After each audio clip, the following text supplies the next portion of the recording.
सुनेत्रा पवार यांना राबडी देवी म्हणणाऱ्यांसाठी हा खास व्हिडिओ आहे। इतिहास सांगतो, पतीच्या निधनानंतरही अनेक स्त्रियांनी स्वतःला सिद्ध केलंय।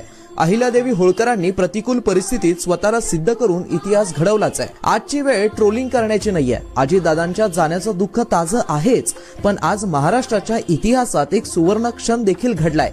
खासदार सुनेत्रा पवार या महाराष्ट्राच्या पहिल्या महिला उपमुख्यमंत्री ठरल्यात। पण दुर्दैवानं या गौरवपूर्ण क्षणी काही लोक समाज माध्यमांवरून त्यांना अतिशय खालच्या पातळीवरती जाऊन ट्रोल करतायत। ही मानसिकता अतिशय घातक आहे।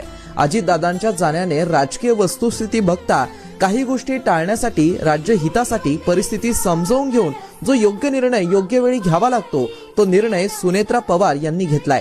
तो त्यांचा कमकुवतपणा नाहीये, तो धैर्याचा आणि समजूतदार नेतृत्वाचा निर्णय।